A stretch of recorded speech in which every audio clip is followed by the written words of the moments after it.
नमस्कार दोस्तों, स्वागत है आपका अपने YouTube channel Kota education hub में।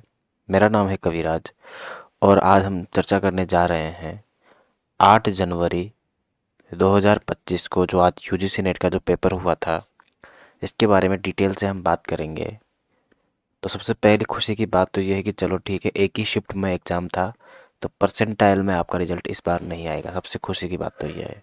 तो आपको आराम से नंबर पता चलेगा कि इस बार इतनी कट ऑफ गई है, और नंबर पता चलेंगे तो आपको ये भी पता चल जाएगा कि इसका मतलब इस बार इतने क्वेश्चंस सही होने पर जेआरएफ मिली है और इतने क्वेश्चन सही होने पर नेट क्वालिफाई हुआ है। ठीक है। इसके अलावा अगर मैं बात करूं प्रश्नों की, क्या कितने प्रश्न आए हैं, तो प्रश्न तो वही 150 आते हैं, 150, लेकिन कौन कौन से प्रश्न आए हैं जो कि मेमोरी बेस्ड टेस्ट, यानी कि जो जो मैंने एक दूसरे से पूछे हैं, दोस्तों से, और जहाँ जहाँ से मैं प्राप्त कर पाया हूँ वहाँ से मैं आप सबके सामने लेकर आया हूँ। तो बात करते हैं हम क्वेश्चन की। इसके बाद हम बात करेंगे कट ऑफ कितनी रह सकती, पेपर का लेवल कैसा था, और मैं कोशिश करूँगा आपको उत्तर भी बता पाऊँ। कुछ प्रश्नों के तो लगभग सबके बता दूंगा। तो जिसमें पहला जो प्रश्न था वो था सती प्रताप जो नाटक है। हाँ, मुझे पता है कि आपको पता है कि ये भारतेंदु हरिश्चंद्र का नाटक है। ये किस विधा का नाटक है ये पूछा था। बोला ये नाटक तो है, पर इसमें नाटक का भी जो प्रकार होता है ना, जैसे लास्य रूपक, गीति नाट्य, किस प्रकार का। तो ये गीति नाट्य है। ठीक है, ये एक गीति नाट्य है, ये इसका प्रश्न था। ठीक है। दूसरे प्रश्न की अगर मैं बात करूँ तो दूसरा प्रश्न था हरिवंश राय बच्चन की जो आत्मकथाएं हैं वो कितने भागों में है। 4 खंडों में है वो। ठीक है, 4 खंड में है हरिवंश राय बच्चन जी की आत्मकथाएं। तो ये प्रश्न आया था, आपको पता है। तीसरे प्रश्न की मैं बात करूँ तो एक प्रश्न आया था बिंब से संबंधित, जो कि सामान्य प्रश्न है, आना भी चाहिए था और आता भी है। ठीक है ना। कोई ऐसा प्रश्न जो लगता है कि आउट ऑफ सिलेबस हो या नहीं आना चाहिए या फिर अचंभित करने वाला, ऐसा प्रश्न में अगर कोई आया होगा तो मैं जरूर बताऊंगा। वैसे मुझे लगता नहीं है कि आया होगा। ठीक है। इसके अलावा अगर मैं बात करूँ चौथे प्रश्न की, तो चौथा प्रश्न है कविताएं दे रखी थी, कुछ पंक्तियां उनको मिलान करना था। ठीक है ना। चौथे प्रश्न में जैसे कि शक्ति की करो मौलिक कल्पना, और राइटर का नाम दे रखा था निराला, तो उसको मिलान करना था। A B C, A B मतलब ए में बी, ए में 2 ऑप्शन, बी में 3 ऑप्शन, इस टाइप से शक्ति। तो मुझे लगता है वो भी सबने कर दिया होगा आसानी से। तो वो भी आसान प्रश्न था, कोई कठिन प्रश्न नहीं था, ये मिलान करने वाला प्रश्न आया था। अगला प्रश्न की मैं बात करूँ तो क्या भूलूं क्या याद करूं आत्मकथा आपके पाठ्यक्रम में लगी हुई है, जिसमें से प्रश्न आया था कि जब चम्मा जो पात्र है उसकी जब मृत्यु होती है तब लेखक की उम्र क्या थी, या लेखक की अवस्था क्या थी। तो इसका उत्तर होगा लड़कपन, और ऑप्शन में प्रौढ़ अवस्था भी थी, लड़कपन भी विकल्प में था, वृद्धावस्था भी थी। तो इसका सही विकल्प आंसर होगा लड़कपन। ठीक है। इसके बाद अगला प्रश्न आया था भारतेंदु हरिश्चंद्र जी के निबंधों से, जिसमें सही उत्तर था ददरी मेला। ठीक है, ददरी मेले के लिए वो एक भाषण लिखे जाते हैं जहाँ पर वो निबंध हमारा शुरू होता है। तो ददरी मेला उसका सही उत्तर होगा, जो आपको पता है। तो इससे प्रश्न आया था, ऑप्शन में ददरी मेला था। ध्रुव स्वामिनी और स्कंदगुप्त से प्रश्न नहीं आए, ऐसा कभी नहीं होता। ठीक है, ये दोनों के दोनों जयशंकर प्रसाद के नाटक है, इन दोनों से प्रश्न आए थे, जिसमें से ध्रुव स्वामिनी से लगभग 2 प्रश्न आए थे। एक तो आया था स्कंदगुप्त का, जो प्रश्न आया था वो तो आया था पंक्ति वाला, एक पंक्ति दे रखी थी, उसमें विकल्प चूज कर रहा था कि किसकी है ये। ठीक है। ये प्रश्न आया था कि धातु सेन की है या मात्रगुप्त की है, इस प्रकार से। ध्रुव स्वामिनी के जो 2 प्रश्न आए थे, पहला तो था कि सत्य विकल्प कौन कौन से हैं वो छांटने थे, जिसमें कुछ कथन दिए हुए थे, है ना, कि नारी उपहार में देने की वस्तु है, इस प्रकार का वाक्य था। जबकि आपको पता है वहां सत्य छांट रहे हैं, अर्थात ये तो गलत है, अर्थात ये ध्रुव स्वामिनी में कहा गया वाक्य नहीं है। इस प्रकार के विकल्प थे। दूसरा अगर मैं बात करूं जो प्रश्न आया था ध्रुव स्वामिनी का, वो भी इसी प्रकार से था, ध्रुव स्वामिनी की विशेषता से संबंधित, कि ध्रुव स्वामिनी नाटक से के बारे में बताना था उसमें। ठीक है ना। तो उससे संबंधित था, आसान था, कह सकते हैं थोड़ा सा मीडियम लेवल का। जो प्रश्न वास्तव में सभी प्रश्न तो सबके सही भी नहीं होते, है ना, इस वजह से कह सकते हैं ठीक ठाक प्रश्न थे ये। ठीक है। इसके अलावा मैं अगले प्रश्न की बात करूं जो बहुत आसान प्रश्न है कि निपुणिका, मैं क्या बताऊं यार, निपुणिका, निवुनिया कहते ही मुझे बस सीधी याद आ जाती है बाण भट्ट की, और बाणभट्ट की याद आते मुझे याद आती है बाणभट्ट की आत्मकथा उपन्यास की, 1946 में लिखा गया हजारी प्रसाद द्विवेदी का। एक उदात्त प्रेम की कथा है जिसमें निपुणिका प्रेम करती है भट्ट से, और भट्ट की श्रद्धा है भट्टिनी पे। ठीक है ना। प्रेम का उल्लेख मात्र भी इस पूरे उपन्यास में नहीं है, पर एक बहुत ही बेहतरीन प्रेम परक उपन्यास है ये। निपुणिका पात्र किस उपन्यास है बाणभट्ट से, ये प्रश्न आया था। एक प्रश्न आया था कि अज्ञे की कुछ कहानियां दी हुई थी, ठीक है, जिसमें विपथका भी दी हुई थी, और अपने पाठ्यक्रम में लगी हुई रोज कहानी भी दी हुई थी विकल्प में, और भी अन्य कहानियां थी वो दी हुई थी, और उनके कुछ कथन दिए हुए थे जिनसे मिलान करना था। ठीक है। तो स्टूडेंट्स बता रहे थे कि रोज कहानी का जो कथन था वो पता तो चल रहा था कि ये कथन रोज कहानी का है, परंतु विकल्प में वैसे 2-3 विकल्प थे। जैसे बी में 4 है तो बी में 4 3 बार था अलग अलग ऑप्शन में, तो थोड़ा सा कन्फ्यूजन था। मुझे लगता है ये प्रश्न थोड़ा सा जाती है, क्योंकि हमारे पाठ्यक्रम में जो रोज कहानी लगी हुई है हम वही पढ़ के जाएंगे ना।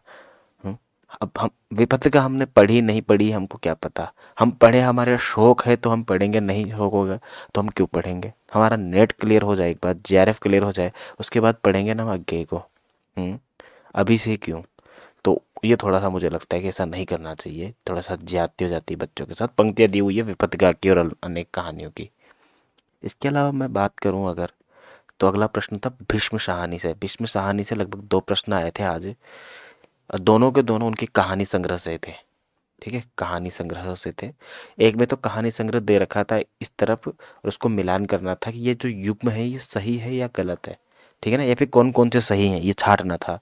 जैसे भाग्य रेखा उनका कहानी संग्रह है 53 में, भटकती राख उनका कहानी संग्रह है 66 में। ये पूछा हुआ था कि इनमें से कौन कौन सा युग्म सही है, और जो दूसरा प्रश्न था उसमें भी लगभग ऐसा ही कुछ था, मिलान करने जैसा था। तो दोनों भीष्म साहनी की कहानियों से प्रश्न थे। ठीक है, ये प्रश्न हो गए। अब तक हम लगभग 12-13 प्रश्नों पर चर्चा कर चुके हैं। आगे जो प्रश्न था एक हमारा वो रीतिकाल से अगर हम बात करें, तो रीतिकाल से बहुत अच्छा प्रश्न था कि रीति सुभाषा कवित्त की वर्णत बुध अनुसार, रीति सुभाषा कवित्त की वर्णत बुध अनुसार, यानी कि बुद्धि से सही तरीके से हमको कविता रचना करनी चाहिए। ये चिंतामणि की पंक्तियां आई हैं, ठीक है ना। तो उसमें क्या था कि पंक्ति और लेखक का नाम, पंक्ति और लेखक का नाम, पंक्ति और लेखक का नाम दे रखा था। ऐसे 5 पंक्तियां दे रखी थी और पूछ रहा था इनमें से कौन कौन सा विकल्प सही है। तो चिंतामणि वाला विकल्प ए और डी विकल्प देव का जिसने लगाया होगा वो सही था। ठीक है ना। तो ये उसमें सही विकल्प था। हालांकि हो सकता है कि अलग अलग शिफ्ट, अलग अलग कंप्यूटर पे अलग अलग वो ऑप्शन हो, पर ऐसा होना नहीं चाहिए क्योंकि एक शिफ्ट है। तो पर चिंतामणि शुक्ल, चिंतामणि त्रिपाठी और देव, जो कवि देव है रीतिकाल के, उनकी पंक्तियां एकदम सही थी। एक प्रश्न मैंने भी बहुत बार करवा रखा है, आप सबने भी सुना होगा, जिसमें पहली पंक्तियां दी गई थी, सिर्फ पहली पंक्तियां, और पूछा था कि ये किस कवि की पंक्तियां हैं। तो इसमें पंक्तियां थी कि परिचय दीक्षित परशुराम दादा है, विदित नाम जिन कीजिए यज्ञ जाकी विपुल बढ़ाइए। यूं है कि परिचय, ठीक है, अब मैं जो बोल रहा हूँ उसको सुनो आप एकदम ध्यान से, है ना। कि परिचय दीक्षित, कि मतलब परिचय मेरा इतना है कि मैं जो दीक्षित हूँ ना, किससे दीक्षित हूँ, परशुराम दादा से, परशुराम दादा से मैं दीक्षित हूँ।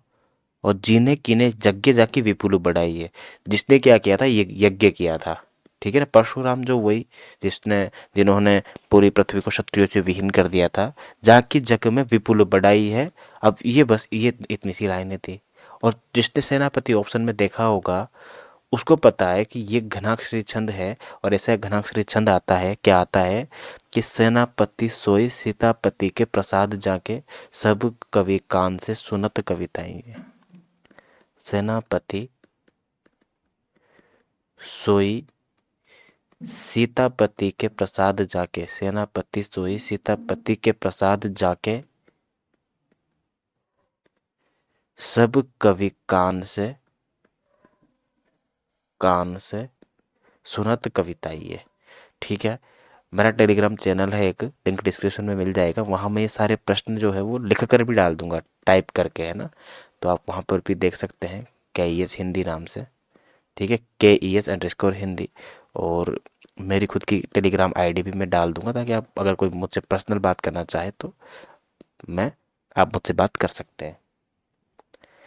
इसके अलावा अगर हम आगे बात करें तो आदिकाल से प्रश्नों की बात करें अगर, तो सोमप्रभ सूरी की रचनाएं दे रखी थी, नरपति नाहला की रचनाएं दे रखी थी, और इसके अलावा अन्य कवियों की रचनाएं दे रखी थी और उनको युग्म दिए हुए थे, ठीक है ना। जैसे भट्ट केदार की रचना दे रखी थी, भट्ट केदार, जयचंद प्रकाश, जयचंद,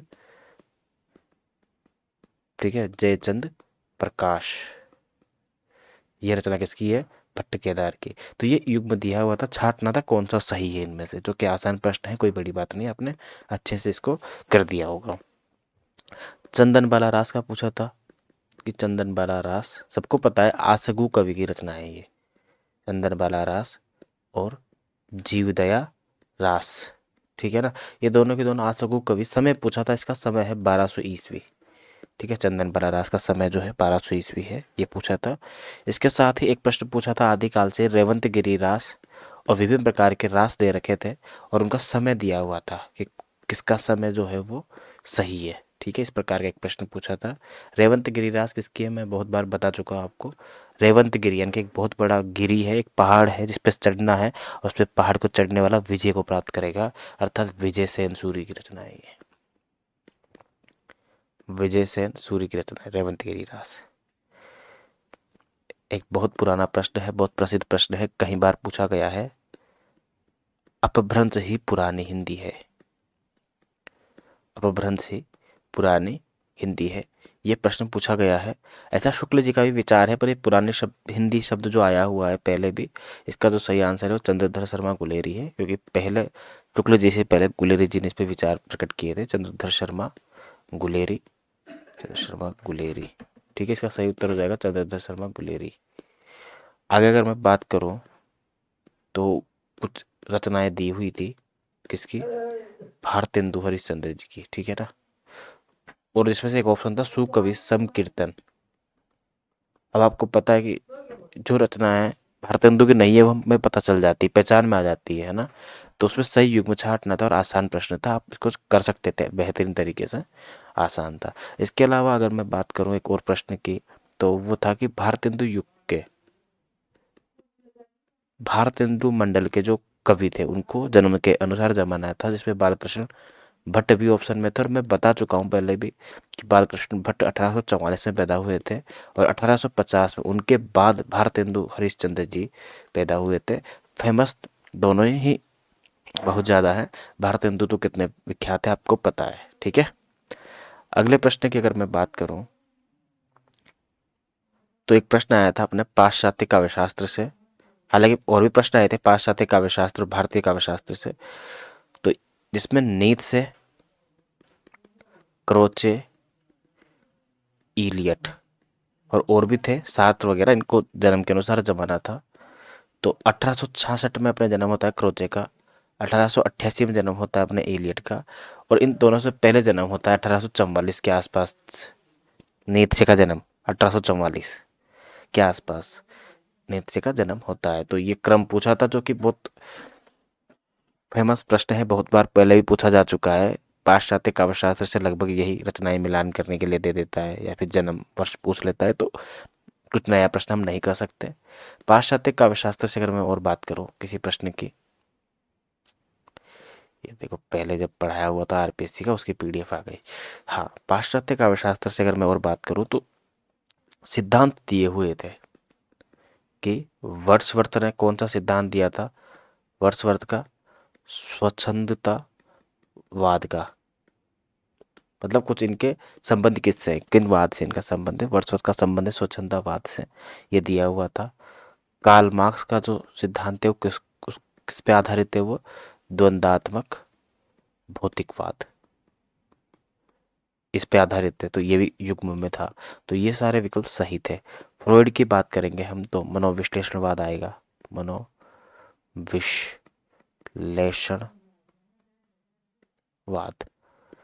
उसके बाद हम बात करें अगर तो एक प्रश्न था एग्जिस्टेंस वाला, एग्जिस्टेंट यानी कि इंसान के अस्तित्व की बात कर रहा है। तो जिसको पता है कि एग्जिस्टेंस का मतलब जो है वो अस्तित्व होता है, तो इसका आंसर हो जाएगा अस्तित्ववाद। कि एग्जिस्टेंस वाली जो ये पुस्तक है ये किस पर विचार करती है, उत्तर संरचनावाद पे, अस्तित्ववाद पे, मनोविश्लेषणवाद पे, एग्जिस्टेंस यानी कि एग्जिस्टेंस पे बात करती है, यानी कि अस्तित्व पे बात करती है। इसका सही उत्तर होगा अस्तित्ववाद। अगला प्रश्न अगर मैं बात करूं तो भारतीय काव्यशास्त्र से आया था, जिसमें पंक्तियां दी हुई थी वो जो आप सबने पढ़ी होगी कि गुरु के उपदेश से जो जड़ मनुष्य होता है वो भी कविता करने लग जाता है। तो ये पंक्तियां भामह की है, भामह की ये पंक्तियां। इससे जस्ट पिछली बार वाला जो पेपर हुआ था अगस्त में, लगभग 27-28 अगस्त को, उसमें भी ये प्रश्न पूछा गया था। ठीक है, तो याद रखना ये पंक्तियां पूछी गई थी। एक पंक्तियां पूछी गई थी, काव्य शोभा करान धर्मान अलंकरान प्रचक्षते। जब हम आरपीएससी के इंटरव्यू की तैयारी करते थे तो हमको पता था कि वो पूछेंगे ही सही इंटरव्यू में कि अलंकार की परिभाषा बताओ, पूछ रहे थे हमारे दोस्तों से। तब हम सोचते थे कि भाम और दंडी की ऐसी परिभाषा याद कर लेते हैं जो अलंकार की संस्कृत में परिभाषा हो। तो हमने ये भी याद की थी, काव्य शोभा करान धर्मान अलंकरान प्रचक्षते, अर्थात काव्य की शोभा बढ़ाने वाले प्रमुख धर्म या आह्लादकारक तत्व ही अलंकार कहलाते हैं। दंडी की परिभाषा है ये। ठीक है, दंडी की ये पूछा गया था, सीधा सीधा पूछा था कि इन पंक्तियों को बताओ कि किसकी पंक्तियां आई हैं।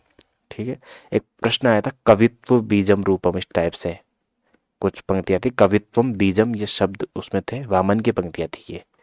ठीक है, कभी ये पंक्ति आ जाए बीजम वाली तो ब से ब याद रखना और व से वामन याद रखना। इसके अलावा मैं बात करूं अगर सुदामा चरित्र से प्रश्न आया था कि सुदामा चरित्र किसकी रचना है, नरोत्तम दास की। ठीक है, नरोत्तम स्वामी या नरोत्तम दास की रचना है, ये सबको पता है, आसान प्रश्न था ये भी। इसके अलावा बात करते हैं अगर हम आगे के प्रश्नों की, तो एक प्रश्न था कि परीक्षा गुरु और कुछ उपन्यास दिए हुए थे, परीक्षा गुरु, आदर्श हिंदू, ठीक है, और भी चंद्रकांता भी दिया हुआ था, चंद्रकांता, त्रिवेणी उपन्यास दिया हुआ था। त्रिवेणी जो है वो किसका उपन्यास है, त्रिवेणी उपन्यास है किशोरी लाल गोस्वामी जी का, किशोरी लाल गोस्वामी का। एक तारा उपन्यास भी दिया हुआ था। इन सबको क्या करना था, उपन्यास को प्रकाशन वर्ष के अनुसार क्रम से जमाना था, क्रम से। ठीक है, परीक्षा गुरु, आदर्श हिंदू, चंद्रकांता, त्रिवेणी और किशोरी लाल गोस्वामी के उपन्यासों को क्रम से जमाना था। इसके अलावा एक पंक्ति आई थी पाश्चात्य काव्यशास्त्र से कि अतीत ही वर्तमान को प्रभावित नहीं करता, अतीत ही वर्तमान को प्रभावित नहीं करता, वर्तमान भी अतीत को प्रभावित करता है। इलियट की पंक्तियां आई है, टीएस इलियट की। एक बार इंटरव्यू में पूछा गया था, बोला इलियट का पूरा नाम क्या है, टीएस इलियट ऐसे बोला किसी ने, साथी ने। तो उनसे पूछा, बोला टीएस इलियट तो ठीक है लेकिन पूरा नाम क्या है, तो टॉमस स्टर्न इलियट नाम है पूरा नाम। ठीक है, ऐसे कॉलरिज का पूछा था, Thomas Stearns Eliot, Thomas Stearns Eliot. ठीक है, ये इनका पूरा नाम हो जाएगा। एक बार प्रश्न पूछा था इंटरव्यू में कि कॉलरिज का पूरा नाम क्या है, तो सैमुअल टेलर कॉलरिज, ये भी पूछा था। ठीक है, ये याद रखना। आगे बात करते हैं हम प्रश्नों की। तो फ्रॉइड की जो अवधारणाएं थी मनोविश्लेषणवाद को लेके, उससे संबंधित कुछ प्रश्न पूछे थे फ्रॉइड की, जो कि मनोविश्लेषणवाद से संबंधित धारणाएं थी। फ्रॉइड के ही साथी थे एडलर, इनकी भी पंक्तियां दी हुई थी और आसान प्रश्न था। आप जब पढ़ोगे उसको या पढ़ते तो आपको हो सकता है पढ़ने से अंदाजा लग गया होगा कि कौन सा इसमें विकल्प सटीक बैठ रहा है, कौन सा इसमें गलत बैठ रहा है। ठीक है, इसके अलावा अगर मैं बात करूं तो आवारा मसीहा जो कि जीवनी है शरद चंद्र की, इसके भूमिका से प्रश्न पूछा था, इसकी कुछ पंक्तियां दी हुई थी। ठीक है, वहां से प्रश्न आया हुआ था कि कौन कौन से कथन सत्य हैं या कौन कौन से असत्य, इस प्रकार से प्रश्न था। संस्कृति के 4 अध्याय, निबंध परक रचना है, संस्कृति के 4 अध्याय दिनकर की रचना है, इसकी भूमिका से भी प्रश्न आया था लगभग। इसके अलावा नाखून क्यों बढ़ते हैं, इससे बहुत आसान प्रश्न आया था, बहुत शानदार प्रश्न था, नाखून क्यों बढ़ते हैं, इस निबंध से भी आया था। क्या प्रश्न था इससे, इससे प्रश्न था वो जाति वाला कि जो विभिन्न प्रकार की जातियां भारत में आई है, जो अलग अलग प्रकार से जीवन यापन करती थी, लेकिन फिर भी उनके बीच में साम्य बना रहा। इस प्रकार से जो प्रश्न था वो नाखून क्यों बढ़ते हैं, इस निबंध से था। इसके बाद अगर मैं बात करूँ आगे, तो एक प्रश्न आया था, नामवर सिंह जी की रचना दी रखी थी। नामवर सिंह जी विकल्प में थे, युग्म में थे, और विकल्प में था कविता, मतलब सामने जो विकल्प था वो था नई कविता के प्रतिमान, जबकि नामवर सिंह की जो रचना है उसका नाम है कविता के नए प्रतिमान। कविता के नए प्रतिमान, ये याद रखना आप। तो वहां पे गलत युग्म छांटना था, सॉरी, सही युग्म छांटना था हमको, और एक युग्म में यह भी थे, तो ये तो गलत हो जाएगा ऑप्शन सी, यानी कि जो भी ऑप्शन में थे ये। तो इस प्रकार का एक प्रश्न था। देखो मेमोरी बेस्ड में सिर्फ यही पता चल पाता है कि ऐसे प्रश्न आए थे और कैसे नहीं। इससे आपको क्या है ना, आइडिया लग जाएगा कि हाँ चलो ये प्रश्न आए थे। बाकी आंसर की तो अभी कुछ दिनों में आ ही जाएगी, आपको पता है। इसके अलावा अगर मैं बात करूं, तो सरस्वती पत्रिका से संबंधित प्रश्न आए थे। सरस्वती पत्रिका में कुछ अवधारणाएं दी हुई थी। अवधारणाएं किस प्रकार से दे रखी थी कि सरस्वती पत्रिका के बारे में से कौन कौन से कथन सत्य है या असत्य है, इस प्रकार से प्रश्न था। तो वो प्रश्न थे, लेकिन अच्छे खासे 4-5 कथन दिए थे, ठीक है। इसके अलावा फोर्ट विलियम कॉलेज प्रश्न का आया था। फोर्ट विलियम कॉलेज का प्रश्न आया था, जिसकी 1800 ईस्वी में स्थापना हुई थी, इसका आया था। हिंदू कॉलेज की स्थापना 1817, इसका प्रश्न आया था। इधर से प्रार्थना समाज, आर्य समाज, राजा राम मोहन राय का समाज, तो इन सब का भी प्रश्न आया था, ये श्योर है, ठीक है। ये जो बच्चे देख के आए हैं वो बोलेंगे कि हाँ आया था, ठीक है। इसके अलावा मैं बात करूँ तो पत्रिकाओं से प्रश्न आया था। पत्रिकाओं से कैसे प्रश्न आया था, वही कि बंगदूत को मिलान करना था, अभ्युदय को मिलान करना था। बंगदूत को आपने कर दिया होगा राजा राम मोहन राय से, उदंत अभ्युदय को कर दिया होगा आपने मदन मोहन मालवीय से, उदंत मार्तंड को कर दिया होगा आपने जुगल किशोर से, ठीक है। इस प्रकार से विकल्प में दिए हुए थे, युग्म दिए हुए थे, उनको मिलान करना था, ठीक है। पूर्वी हिंदी का प्रश्न, ऐसा कभी नहीं होता कि पूर्वी हिंदी का प्रश्न नहीं आए। और पूर्वी हिंदी जो है वो अर्धमागधी अपभ्रंश से निकली हुई बोली है, ठीक है ना। पूर्वी हिंदी का विकास अर्धमागधी अपभ्रंश से हुआ है, ये प्रश्न भी 100% आया था। इसके अलावा वर्णमाला से प्रश्न आए थे कि क वर्ग जो है वो कंठे वर्ण होते हैं, प वर्ग जो है वो ओष्ठे होते हैं, ऐसे मिलान करना था। एक ये प्रश्न आया था वर्णमाला से। एक वर्णमाला से आया था समव्रत स्वर कौन से होते हैं, अर्धव्रत कौन से होते हैं, अर्धसमव्रत कौन से होते हैं। ओ जो है वो अर्धसमव्रत स्वर होता है, ओ, ठीक है ना। लुंठित वर्ण कौन सा होता है, लुंठित वर्ण होता है र। जबकि ल जो है वो अंतस्थ व्यंजन है, अंतस्थ व्यंजन है ल। ये प्रश्न भी आया था, ठीक है। समवर्त की बात कर ली मैंने, क ख की बात कर ली, और लुंठित की बात कर ली, अंतस्थ की बात कर ली, ठीक है। कारक का प्रश्न आया था, जिसमें मिलान करना, मतलब युग्म में, मतलब क्रम से जमाना था, कौन कौन सा कारक कैसे कैसे आएगा। कर्ता कारक, कर्म, करण, ठीक है। तो करण कारक था ऑप्शन में। उसके बाद आएगा अपादान, ठीक है। उसके नहीं, अपादान से पहले आएगा, सॉरी, संप्रदान, ये याद रखना आप। विकल्प में ये दोनों ही कंफ्यूजन कर रहे थे बच्चों को कि अपादान कारक पहले आएगा या संप्रदान कारक पहले आएगा, ठीक है ना। तो ये आपको ध्यान रखना है कि संप्रदान कारक जो है वो पहले आएगा, उसके बाद अपादान कारक आएगा। इसके अलावा मैं प्रश्नों की और बात करूं, तो बोलियों से प्रश्न आया था कि ब्रज भाषा का विकास कौन सी हिंदी से हुआ है, पश्चिमी हिंदी से हुआ है, ये प्रश्न था, ठीक है ना। इस प्रकार से और भी था, जैसे बिहारी वर्ग की बोली भोजपुरी है, तो ये मिलान करना थे, सब मिलान वाले प्रश्न थे, आसान प्रश्न थे, हो जाएगा कोई, ठीक है।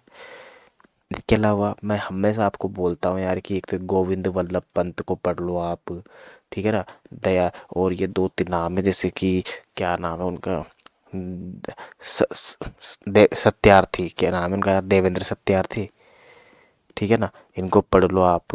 एक अपने वो क्या, वो घनश्याम दास बिड़ला, इनके प्रश्न पता नहीं कहाँ से टपक जाते हैं, इनके टपकते टपकते हैं, तो प्लीज़ इनको पढ़ लिया करो। गोविंद वल्लभ पंत की रचना है वरमाला। पूछा था कि ये किस पुराण से संपर्क रखते हैं, संबंधित है, मार्कंडेय पुराण पर आधारित नाटक है ये।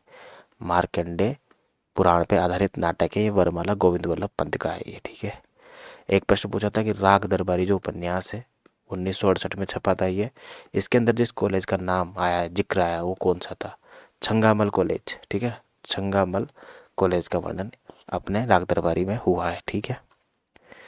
इसके अलावा बात करूँ मैं तो सावित्रीबाई फुले से संबंधित कथन आए थे। सावित्रीबाई फुले ने किस प्रकार से महिलाओं के उत्थान के लिए, पढ़ाई के लिए जो काम किए थे, उससे संबंधित कथन था। अंबेडकर का प्रश्न था कि दलित उत्थान और राष्ट्र के उत्थान में किस प्रकार से योगदान था। ओम प्रकाश वाल्मीकि और मोहनदास नेमिसराय दलित साहित्यकार है, इसका प्रश्न आया था, ठीक है। इसके अलावा बात करूँ और प्रश्नों की, तो एक प्रश्न आया था बहुत इंपॉर्टेंट कि एक और द्रोणाचार्य में लीला जो पात्र है वो किसके समवर्ती है या समरूपी है? तो देखो, एक और द्रोणाचार्य जो है, इसमें दो कथाएं समानांतर चलती रहती है। एक तरफ द्रोणाचार्य नाम से जो गुरु है उनकी, महाभारत के जो पात्र है, और एक तरफ आधुनिक प्रोफेसर अरविंद की। तो अरविंद की पत्नी का नाम लीला होता है इधर, तो वैसे द्रोणाचार्य की पत्नी का नाम कृपि होता है। तो इसका सही उत्तर हो जाएगा कृपि, जो कि अश्वत्थामा की माँ होती है, ठीक है। कृपि इसका सही उत्तर हो जाएगा, कृपि। नागार्जुन की रचनाएं दे रखी थी वही बाबा बटेश्वर नाथ, वरुण के बेटे, रतिनाथ की चाची, वरुण, ठीक है। तो ये आपको इनके प्रकाशन वर्ष क्रम से लगाना था, जिसपे रतिनाथ की चाची सबसे पहले आएगा, याद रखना आप। इसके अलावा साहित्यिक पत्रिकाएं दे रखी थी कुछ, जैसे छत्तीसगढ़ पत्रिका को मिलान करना था। छत्तीसगढ़ पत्रिका के संपादक कौन है, कौन रहे हैं, मतलब माधवराव सप्रे रहे हैं, इसको मिलान करना था। अभ्युदय को मिलान करना था, ये मैं बता चुका हूँ। छत्तीसगढ़ पत्रिका वही है जिसमें हिंदी साहित्य की पहली कहानी एक टोकरी भर मिट्टी प्रकाशित हुई थी। इसके अलावा अगर मैं बात करूं तो एक प्रश्न आया था, कानों में कंगना जो कहानी है, राजा राधिका रमन प्रसाद सिंह जो भी इनका नाम है, राजा राधिका रमन, 1913 में प्रकाशित हुई थी। मेरी पसंदीदा कहानियों में है इंदु पत्रिका में। विकल्प में सरस्वती भी था पर वो गलत है, ठीक है। इंदु पत्रिका में ये प्रकाशित हुई थी। आकाशदीप कहानी 1929, इसके लिए आलोचक का कथन दिया हुआ था, उसका लिए पूछा था कि वो कथन जो है किस आलोचक का है। कथन अभी क्लियर नहीं हो पाया है, मतलब याद नहीं था। जिस भी बच्चों ने दिया है उससे पूछा, तो किसी को याद हो तो मुझे कमेंट करना।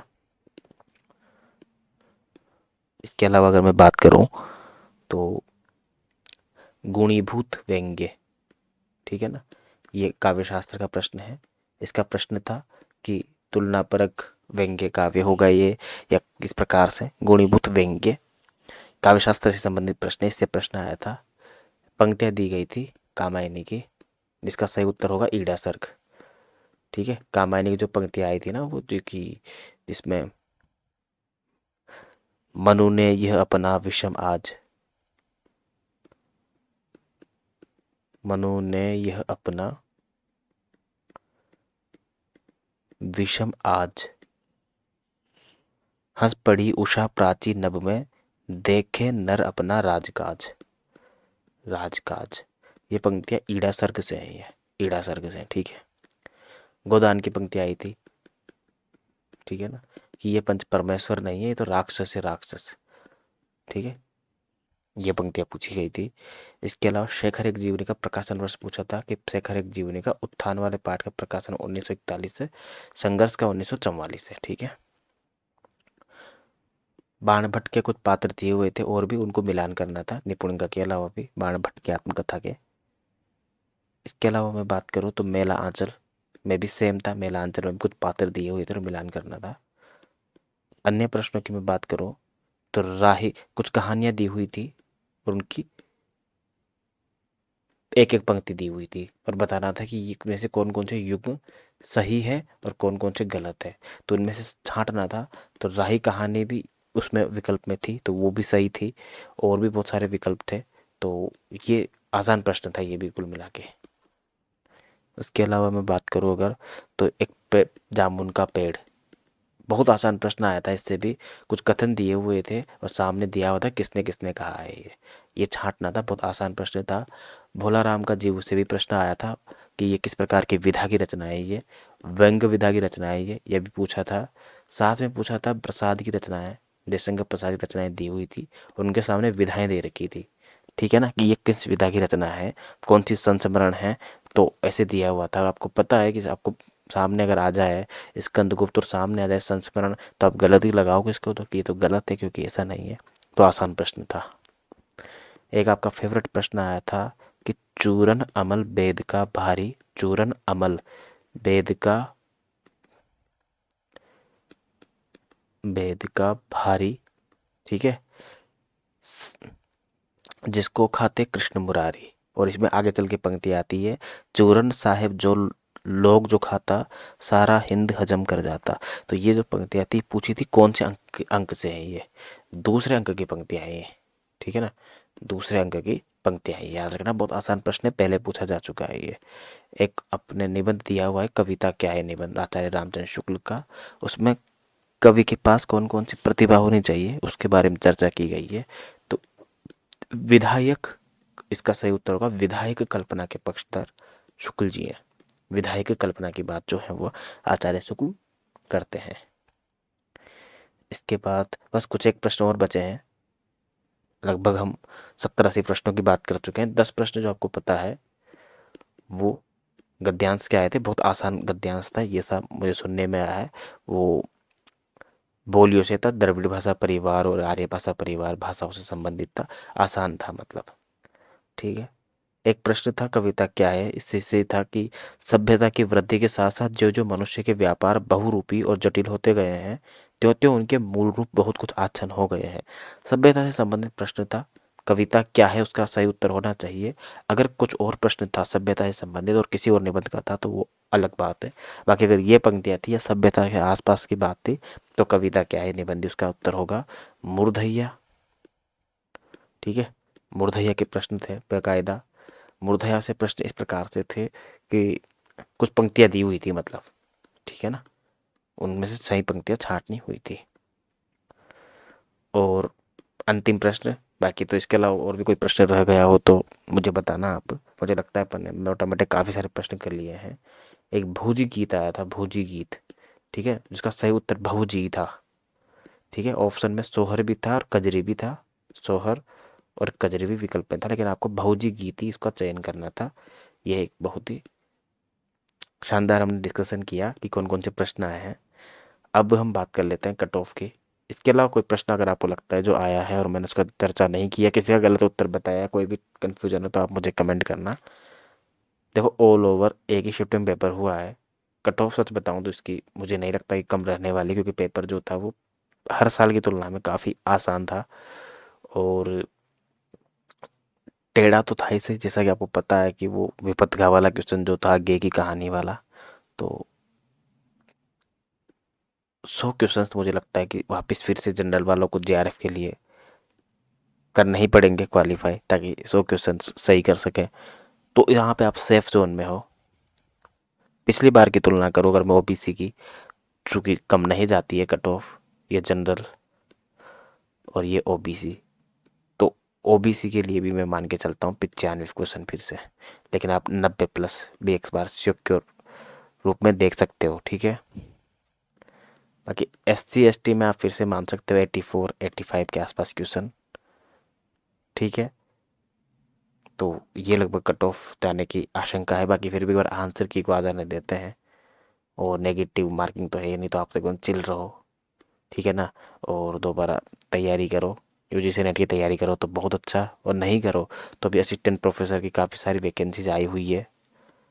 असिस्टेंट प्रोफेसर का सिलेबस यूजीसी से तो काफ़ी ज़्यादा आसान और सीधा और काफ़ी छोटा है, तो आप उसको तो और बेहतरीन तरीके से कर पाओगे। तो ठीक है, कोई भी डाउट हो इसके अलावा तो कमेंट करना मुझे।